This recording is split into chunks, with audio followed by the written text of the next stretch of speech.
This volume of Vinland Saga, I don't know if it's too soon to say this. I don't know if I'm just living on the high from reading this or whatnot, but I think it might be safe to say that so far I've loved this volume more than the entire first arc of Vinland Saga. I don't know how far this arc goes on. I don't know how many volumes it's for, but what I can say is this farm era of Vinland Saga has by far exceeded my expectations so far. I am absolutely floored with how good the writing is in this particular book. I'm so happy I went out on a limb and I was feeling some Vinland Saga withdrawals and I just had to get back into this series.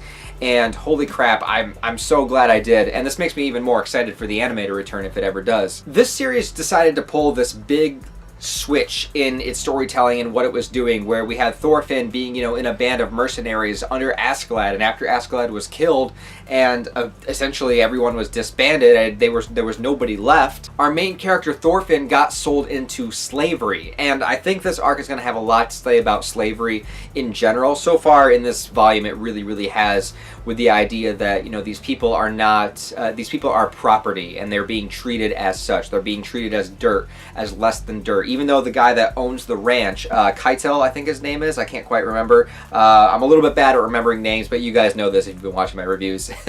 But even though he's a bit of a pacifist and he's a gentle guy, kind of a wimp in a couple of ways, but maybe for the betterment of everything. I'll get to it in a second. But for the most part, besides him, he's kind of the leader of the farm, of the plantation, whatever you want to call it, and he's off doing that kind of stuff. He leads the charge. He's not there on the fields all of the time to watch over everybody. And even though he promises his slaves can have the potential to buy their freedom depending on how good of work that they do, how good of work that they put in, that doesn't stop the other farm hands or other people or their soldiers, the bodyguards that he has around, because he has so much property. He has bodyguards as well.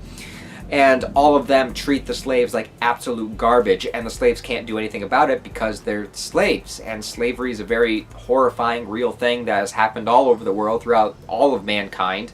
And it really throws into perspective what it is to be a slave in this, even though all things considered, they have it pretty good as far as being a slave goes. You never really actually have it good, but they're for the most part, like I said, they can buy their freedom back with the work that they put in and everything. So they're not in like the worst possible situation they could be in, but at the end of the day, a slave is still a slave. And you see this here with the two characters that we focus on, which is, of course, Thorfinn, who we all know, and Enor, this new character that is thrown in. And I really like Enor. I like him a lot. I don't know if I pronounced his name right, Einor. I don't know how to pronounce it. But this guy is just a gem to read, and he is such a good juxtaposition to Thorfinn. So I love these two characters being forced to work together because they're just so completely different in so many ways, and it's just fantastic to show the strengths and flaws paralleling between both characters and how they interact. And it's I loved watching that dynamic. Because Enor's this guy, he's not used to being a slave, and he was never a warrior. He was, he knows how to farm, he knows how to plant, he knows how to grow crops and everything. He's this guy, he knows what he's doing, He's really excited, he has this ambition of getting free, and that's why he's working so hard. It's like, the harder we work, the faster we can get free. This is okay. He's got a crush on one of the other slaves that's there that is like basically the comfort of Keitel. It's just so funny to see him in this world, because in a way he doesn't treat it seriously, but he's constantly reminded by people not giving him a lot of food, or people roughing him up, or not treating him well, or what happens towards the end of this volume where Einor has to really realize the situation that he is in, and that he is a slave. And despite how quote-unquote good they may have it, at the end of the day, that's what it is. That's what he is.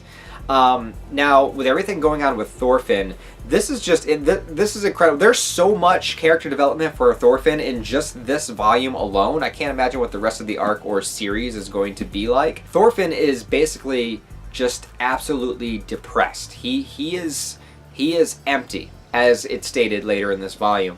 That he is, everything that he had strived for was taken away from him. With Askeladd's death, his quest for vengeance was removed, and now he has nowhere to place his anger. He has nowhere to place his remorse. He was never able to go back to Iceland. He probably doesn't even want to show his face there. And for the last 10, 11 years, you know, since he was 6 years old, he has been in battle, he's been in combat, he's been a Viking, you know, and now it's like all that is stripped away. So he's going through the motions of being a slave here just because. He's not trying to escape. He doesn't care about buying back his freedom. He's just doing it because he's just lost. He doesn't have any sense of purpose or sense of himself. He's not grounded. He's just basically floating through life, like floating through the motions. The first major great scene that we get within this volume is when, so the farmer, the head of this farmland, Keitel, his son, Olmar, I think is his name. Olmar is this kid that his father wants to give him the land. He wants to give him the farm at some point, take up the mantle of the family and run this farm. But Olmar, of course, wants to do what a lot of young men want to do, especially during this time, and he wants to be a warrior. He wants to go out and fight. And I love the scene where like he can't even unsheath the sword from his back, because that's just like a horrible like way to do it on top of a horse. So that was really funny. But then, you know, the guards there are saying that, well, you know, to become a man, to become a warrior, a fighter, or whatnot, you have to experience what it's like to kill somebody. So let's just, we can kill some of your slaves because they're just slaves. At the end of the day, they're just property. Which again is that harsh realization of the world that Thorfinn and Einar are in. So they take Thorfinn and Einar out, and they're going to have Olmar kill them. This scene was so, oh my god, this scene was so great. Because you have Einar who, like, doesn't want this to happen. He wants to survive. He wants to get free. He cares about Thorfinn. And he tackles Olmar, and it's like fighting his heart out. He's like, escape, run while you can, do all this. And Thorfinn's just standing there like, he doesn't fucking care. Like, Thorfinn does not care if he lives or dies. And as they start to like retaliate against Einar, you know, Thorfinn's like, just let him go and kill me. I don't care. If you gotta kill somebody, just kill me. And the one dude tests him. He's like, oh yeah, you think you're not scared to die and everything, not realizing all of the pain and turmoil and trauma that Thorfinn has gone through. And he's like slashing him with a sword. And Thorfinn's just standing there taking it. Because Thorfinn knows, he can sense that they aren't killing strikes, you know? Thorfinn knows. And that's what's so great, because Thorfinn, you know, decides that he's got nothing worth living for. His life has been worthless, meaningless. All the meaning's been taken away, so go ahead and kill me. And this is like this is deep shit, because this is how it feels to be depressed. This is a story, this fictional story, but it's a representation of that actual feeling that people get, that space that you're in, where you're in that moment where you feel like every ounce of meaning in your life has been ripped away, and like you really don't care if you go on or not. But that's when this amazing moment happens, where there's this other soldier guy named Snake. Snake! No, I don't know. So Snake comes and he sees Thorfinn. He can tell, like, you know, how men who have been through experiences like this, have, you know, these life or death circumstances, they can see it within each other's eyes. They know. And he sees it in Thorfinn. He knows that there's more to Thorfinn than meets the eye. And he comes over with a killing strike. And it was a test, and Thorfinn passed, because with that killing strike, his instincts took over. He went into that calm state, and he was able to dodge the strike, fight back, and like jump out of the way.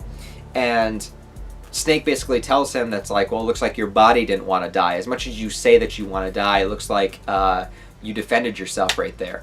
And it's just kind of like mind-blowing moment, because when you're in that moment where you actually are about to live or die, you have that kind of near-death focus, is what it's called a lot of the times, where everything seems to go in super slow motion. I've talked about this before in videos, which is kind of philosophies, when I talked about Vagabond, and probably in the other Vinland reviews too, I can't quite remember. But there's a moment that happens that when you are on the brink of death, or something really scary is happening, you're falling from a cliff, or you're you're face to face with a vicious animal, or a weapon or something that's coming towards you, you will experience this moment where everything seems to slow down, and 1 second will happen, but it will feel like 10 minutes. You will have that much response time. It's just a natural instinct response, nervous system response. And Thorfinn has this. It's a survival mode. It's a survival mechanism.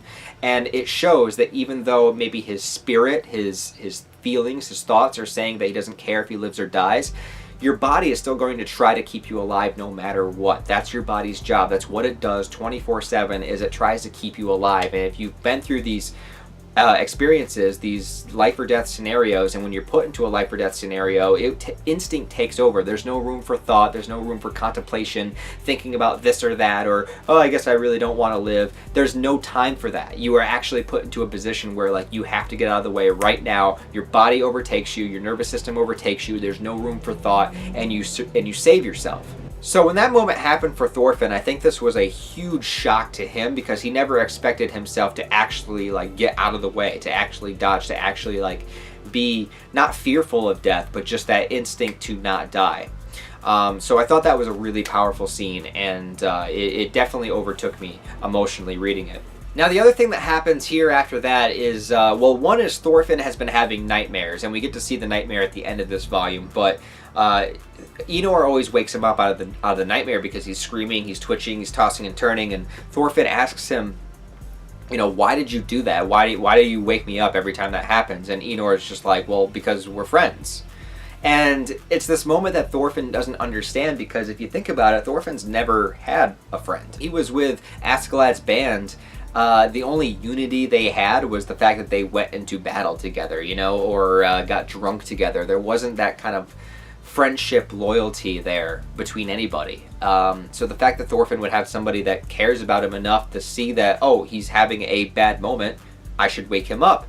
It's just like a completely foreign concept to him.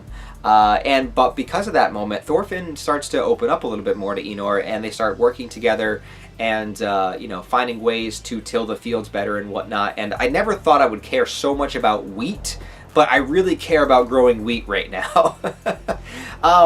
It's amazing, because Thorfinn also, he never learned anything that was useful for the benefit of, I guess I want to say mankind, but just of life in general. He never learned how to grow food. He never learned how to take care of, you know, the plantation or anything like that. He never learned any of these things, because he was just stuck in battle his entire life.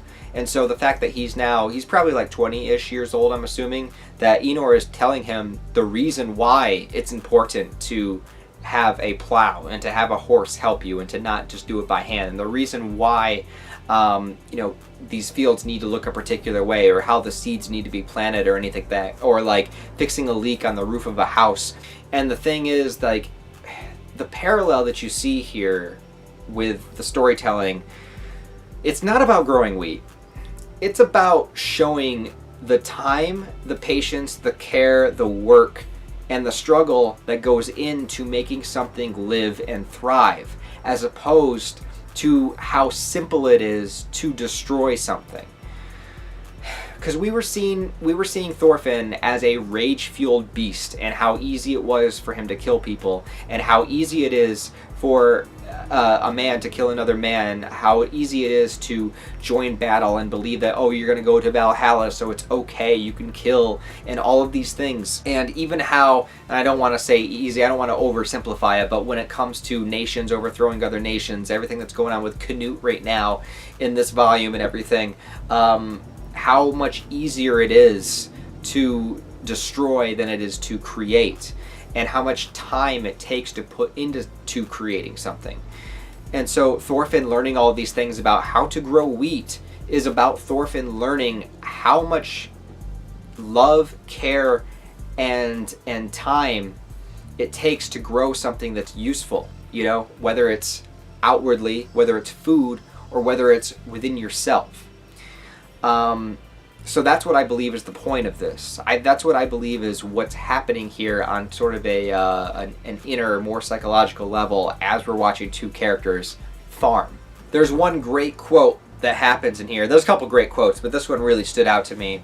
And it's when Thorfinn and Enor are actually helping out the father of the guy, or of Keitzel, that owns the farmland. He's very old, he's hunched over, he's got a lot of back pain, he's been farming his entire life.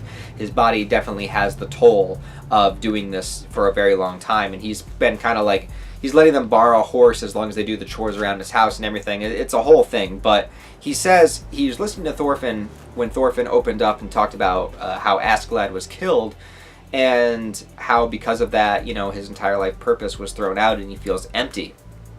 And the old man says, just keep learning as you do it, one thing after the other, Being empty means that anything can fit inside you. If you want to be reborn, empty is the best way to be. And going back to talking about depression and talking about feeling worthless or feeling like you want to die, I think some of the most important things in life are knowing that, I don't want to call it a clean slate, but what he's saying here is that when you are empty, you are again able to be filled. So Thorfinn now is learning all of these new attributes to life. He's learning more about how to grow and how to make things live, and how the beauty in that and whatnot. And so him saying that, I think, is this idea that Thorfinn, his life can continue. Even though he feels empty and even though what he wanted is gone, that doesn't mean that there isn't more things that he can learn and enjoy and experience along the way. And in a way, that's what life is, and that's what life is all about. It's about learning more things and evolving yourself, evolving your character, and gaining as much as you can, taking what is useful, discarding what is useless. It's a never-ending growth, and he was stunted for a while because of this, but there's more for him to learn.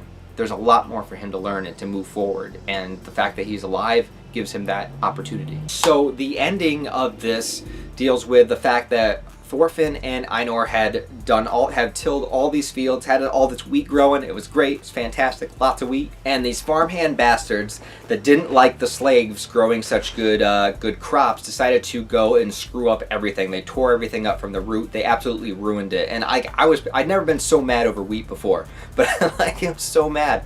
And so Einar goes to beat the shit out of him, and Thorfinn's trying to tell him you can't do that, you're a slave, it doesn't matter, they can just do this to us, we're property. And Einar still doesn't get it. He's furious because he put in so much work and he's doing it to be free.